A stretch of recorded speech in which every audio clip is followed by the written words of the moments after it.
ለታዳጊው ወንድምሽ ስለ ፍቅር ትንሽ እንድማር። በዚህ ፍጥነት ከተታረቃችሁ ትለያያላችሁ። ከቁልቢ እየተመለሰ የነበረው አውቶቡስ መታራ አካባቢ ምንድነው ያጋጠመው? አይ ወደ ገደለው ልግባ ሳላንዛዛውን ሐሳቤን ሳልቀየር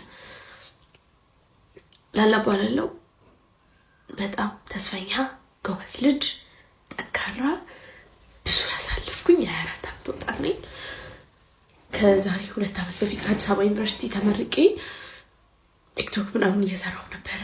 አሪፍ ብዙ ሰዎች ጋር ተዳርሼ ነበር። አሪፍ ስራዎች መተውልኝ ነበር ምናምን። ግን ድንገት ተንቀልቅዬ አፍቅሬ አረገዝኩኝ እና ብዙ ይሻቸው የነበርኩት ነገሮች እንዳለብኝ አየር ላይ እና ምናልባት አሁን ራሳቸውን የሚያጠፉ ሰዎችን ለካ ወደው አይደለም ራሳቸውን የሚያጠፉት ብዬ አንደርስታንድ እንዳደርግ የሚያደርገኝን ቆንጆ ስቃይ አሳለፍኩኝ። እግዚአብሔር ይመስገን። አሁን ግን 1 ዓመት ሆኖታል። ጠንክሬ እግዚአብሔር አግዞኝ ቆሜያለሁኝ እና አሁን ላይ የምሬ ነው ምንም ስራ ምናምንም ሳይሆን በቃ ይሄ ቲክቶክ ነው ያለኝ እና አሁን ከጓደኞቼም ከብዙ ሰው በኋላ ይቀር መሰለኝ እንጂ ከፋኝ እና በጣም ትልቅ ተስፋ አለኝ። ጎበዝ ድምፃዊ መሆን የምችል ልጅ ነኝ እና ግን ያን ህልሜን እስካሳካው ድረስ ትንሽ ጊዜ ገንዘብን ይፈልጋል። ሰው እዚህ ላይ መስራት ፈልጋለሁ። እኔ ስራ ማስታወቂያ መስራት እችላለሁ እና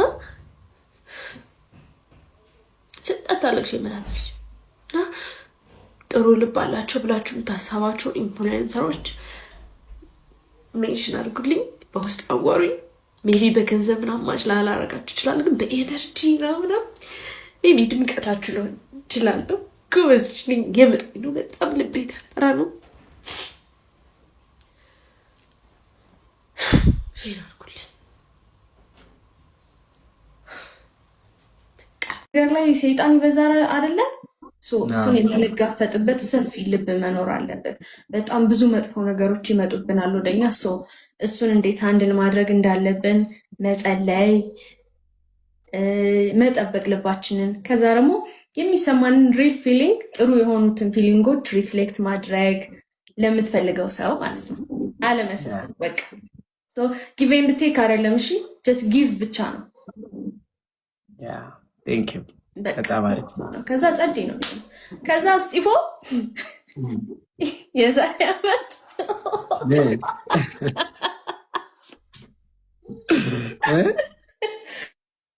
ምን ይባላል? አይ ባክሽን አንድ 15 ዓመት ዘለል ብዬ አገባለሁ። 15 ዓመት እንዴ? ስንት 35 እኮ ነው የሚሆነው። አሁን 20 ዓመት አይደል? አይ ስንት ላይ ትመክሪያለሽ አንቺ? ያው እንደኔ ስቲፎን ኦልሬዲ እኮ የህዝብ ልጅ እኮ ነኝ። እንደ ልጅሽ ግን ማየት አለብሽ፣ እንደ ወንድምሽ ማየት አለብሽ። ምክንያቱም ቀስ እያልኩ ነው ያደግኩት። ይህን ፂም ራሱ አንዳንዴ ይገርመኛል። እንዴ ልጅነቴን ሳልጨርስ እኔ ሳልቦርቅ ነው ሲሪየስ ላይፍ ውስጥ የገባሁት እና አንዳንዴ ማቦረቅ የሚያምረኛልም ወደ ሲሪየሱ መሄድ እፈልጋለሁ። ስለዚህ አንቺ ስንት ላይ እስጢፋኖስ ማግባት አለበት ያለሽ? እስጢፎ እንደውም አልፎብሻል እንጂ አንቺ ወረዛ በመድኃኒዓለም እንዴ 2 ነው አስቢን። በስመ አብ ወልድ አሁን ታኩር ያግባ ብልሽ ይመጣል።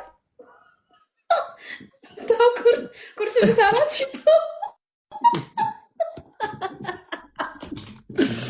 የምር ገባሽ? እነሱን ምናምን ገና ስንት ጉድ አለ ህዝብ የሚያየው እኮ ማርያም። የበላቸው ሰርግ አለ፣ የታኩር ሰርግ አለ፣ የእኔ ሰርግ አለ፣ የነውን ፎንቲ ሰርግ አለ፣ የጆሲ ሰርግ አለ። አስቢው እና የሁሉ ስላለ ገና ብዙ ጉድ ታያለሽ። ያው እናንተ ጋር ለማምለጥ ነው ሁላችሁም ላይ ወገቤን ታጠቄ መዝፈን ነው እንዴ ታዲያ። እና በቅርቡ ደግሞ ዘፈኔን የሰራሽልኝን አይቼዋለሁ። ከአቀናባሪ እስከ ክሊፔን የሚቀርጹ ልጆች ድረስ በጣም ነው የተገረሙት፣ በጣም ነው የወደዱት። ሙሉን ላክልኝ። ከቨር እኮ ነው ቆራርጬ ያንተን የያሬድ ነጉን የናቲማንን በዚህ ፍጥነት ከተታረቃችሁ ትለያያላችሁ። እርግጠኛ ነኝ የምነግራችሁ ነገር ትለያያላችሁ። በእርግዝናሽ ወቅት በአራስነትሽ ወቅት ያሳለፍሽውን መከራና ሐዘን እንዲህ በቀላሉ ውልቅ ብሎ በሁለት ሳምንት ውስጥ የሚወጣ እንዳይመስልሽ። ቆም ብለሽ አስቢ።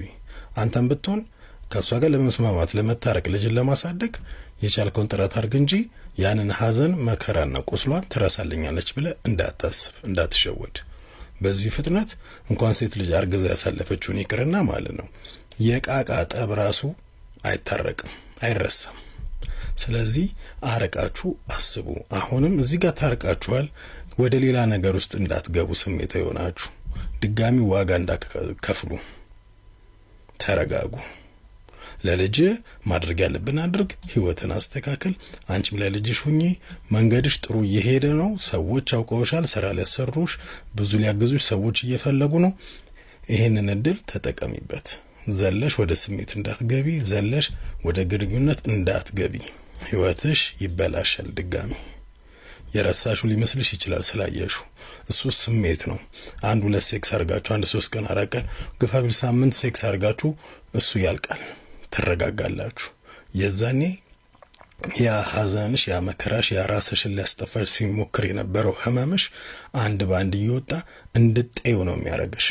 ስለዚህ የፈጠነ እንዳትታረቁ፣ የፈጠነ እንዳትግባቡ፣ ባልና ሚስት ሙድ እንዳታራምዱ፣ ርቀታችሁን ጠብቃችሁ ቀስ እያላችሁ እየተላመዳችሁ ለማስተካከል ሞክሩ። እርጉዝ ሆነሽ ስልክ ስትደውይለት ጥርቅም አድርጎሽ ከአዲስ አበባ ግራ ገብቶሽ አገርሽ የተፈጠርሽበት ምድር ላይ ሮጠሽ ሄደሽ እናትሽ ቤት ገብተሽ እናትሽን የአካባቢ ሰው ገምቷት ለዚህ ነው እንዴ አዲስ አበባ ሄደችው ይሄንን ይዛ መጣች ተብለሽ ያንቺ ሰዎች በሙሉ ባንቺ አንገታቸውን ደፍተው አንቺ ኬክ ጋብዘ አይ ሲሪየስ ማን ነው ግን ያሳድጋል? ይቅርታ አላለም እኮ ሰይፋንታው በግድ ነው ይቅርታ በላይ ነው። ከቁልቢ እየተመለሰ የነበረው አውቶቡስ መታራ አካባቢ ምንድነው ያጋጠመው? ከሹፌሮች አንደበት ያገኘነው መረጃ እንደሚያሳየው ይሄ ከላይ የምትመለከቱት አውቶቡስ እንግዲህ ዛሬ ሐምሌ 20 ቀን 2018 ዓ.ም ከቁልቢ ወደ አዲስ አበባ በመመለስ ላይ እያለም መታራ መግቢያ ላይ ከላይ በጫናቸው ሻንጣዎች ላይ የእሳት አደጋ መከሰቱ ተነግሯል።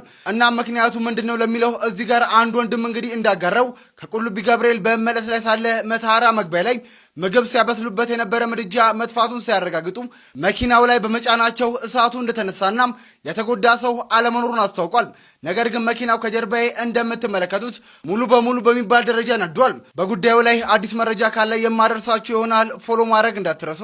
ሰበር አሁን የገባ ከሚስ ወርልድ ኢትዮጵያ እህት ግድያ ጋር በተያያዘ ያልተጠበቁ 2 ሰዎች በቁጥጥር ስር ዋሉ። ፎቶግራፋቸው ሁሉ ነገር እጃችን ገብቷል። ዝርዝሩን እንደሚከተለው አቀርብላችኋለሁ። ሁላችሁም እስከ መጨረሻው ተከታተሉት። ነገሩ ፊልም ነው የሚመስለው። ወዳጅ ከለላ መሸሸጊያ ይሆናል ተብሎ ይታሰባል። ለዲዛይነር ቅዱሳን ይርጋለም ግን ወዳጅነት የሞት ወጥመድ ሆኖ አረፈው። የ2026ቱ የሚስ ወርልድ ኢትዮጵያ የውበት ንግሥት የሩት ይርጋለም ታላቅ እህት የሆነችው ቅዱሳን በሞዴሊንግ ዓለም ውስጥ ስኬትን ከምትመኘውና ከእህቷ ጋርም የትምህርት ቤት ትውውቅ ከነበራት ቅድስት ሙሉቀን ጋር የጠበቀ ጓደኝነት ነበራት። ሆኖም ከዚህ ጓደኝነት ጀርባ ጥልቅ የሆነ ምቀኝነትና አደገኛ ሴራ ተሸሽጎ ነበረ። ሁሉም ነገር የተጀመረው ዓርብ ዕለት በተደረገ አንድ የስልክ ጥሪ ነው። ለ1 ዓመት ያህል ተጠፋፍታ የነበረችው ቅድስት የናፍቆት በሚመስል የጓደኝነት መንፈስ ለቅዱሳን ደወለች። አዲስ ኮንዶሚኒየም ተከራይቻለሁ፣ መተሽ ቤቴን እይልኝ፣ ደግሞም የማገናኝሽ አዲስ የሥራ ዕድል አለ በማለት የጓደኛዋ ልብ አባበለች። በጓደኛዋ ላይ አንዳችም ክፋት ያልጠረጠረችው ቅዱሳን ሜክሲኮ አካባቢ ተገናኝተው አብረው ወደ ኮየ ፈጬ ኮንዶሚኒየም አመሩ። ቅዱሳን የጓደኛዋን አዲስ ሕይወት ለማየት በደስታ ስትጓዝ እየሄደች ያለችው ግን ወደ ራሷ የሞት ቀጠሮ ነበረ። ኮየ ፈጬ አዲሱ ኮንዶሚኒየም ደጃፍ ላይ ደርሰው ወደ ቤት ሲገቡ የነበረው ወዳጃዊ ድባብ ቅጽበታዊ በሆነ ሽብር ተተካ። ቤት ውስጥ አድፍጦ ይጠብቅ የነበረው የቅድስት ፍቅረኛ ደሳለኝ ቅዱሳን ድምጿን አውጥታ እንኳን እርዳታ እንዳጣራ አፍኖ አሰራትም። ያመነቻት ጓደኛዋ እጅ ከፍንጅ ለሞት አሳልፋ ሰጠቻት። አጋቾቹ ወዲያውኑ የሟች ቤተሰቦች ጋር በመደወል የ2 ሚሊዮን ብር ቤዛ ጠየቁ። የቤተሰብ ልብ በጭንቀት እየመታ የድርድር ሀሳቦች ሲለዋወጡ አጋቾች አንድ ዘግናኝ እውነት ተገነዘቡ። የጠየቁትን ገንዘብ ቢያገኙ እንኳን ሟች በቅርበት ስለምታውቃቸው ነገ ሚስጥራቸውን አሳልፋ እንደምትሰጣቸው አሰቡ። ፍርሃትና ምቀኝነት ያደነደነው ልባቸው እዚያው ዓርብ ዕለት ጭካኔ የተሞላበት ውሳኔ ላይ ደረሰ። የቅዱሳንን ሕይወት በአሰቃቂ ሁኔታ አጠፉ። አስክሬኗንም ማንም እንዳያገኘው በሚል እዛው አካባቢ በተከራዩበት ሌላ ተጨማሪ ኮንዶሚኒየም ውስጥ ደበቁት። ይሁን እንጂ የፈጸሙት ግፍ በጨለማ ሊቀበር አልቻለም። ፖሊስ ባደረገው አፋጣኝና የተቀናጀ ክትትል ዋነኛ ተጠርጣሪዋ ቅድስት አዲስ አበባ ከተማ ውስጥ ጎተራ አካባቢ በቁጥጥር ስር ዋለች። የወንጀሉ ተባባሪ ተብሎ የተጠረጠረው ደሳለኝ ደግሞ ሁኔታው ሲከፋበት ለማምለጥ ሞክሮ አዳማ ከተማ ውስጥ ተደብቆ እያለ በፖሊስ መረብ ውስጥ ወደቀ። በአጠቃላይ ከጉዳዩ ጋር በተያያዙ 8 ሰዎች ለታሰሩ ዘሐበሻ ሰምቷል። ዋነኛ ጠርጣሪዎቹም ወንጀሉን መፈጸማቸውን አምነው እንዴት እንዳከናወኑት በቦታው ተገኝተው ለፖሊስ አሳይተዋል ወይም መርተዋል። ይህ ክስተት የ2026ቷን የውበት ንግሥት ሩትን ብቻ ሳይሆን መላው ማህበረሰብ በሐዘንና በስጋት ውስጥ ጥሏል። ሩት በልብ ስብራት ከጠላቴ እኔ እጠነቀቃለሁ ከወዳጄ አንተ ጠብቀኝ ብላ ያሰፈረችው መልእክት የዚህን አሳዛኝ ግድያ ማጠቃለያ ይወክላል። ጠላት ፊቱን አውቆ ሲመጣ፣ ክህደት ግን በወዳጅ ፈገግታ ታጅቦ ይመጣል።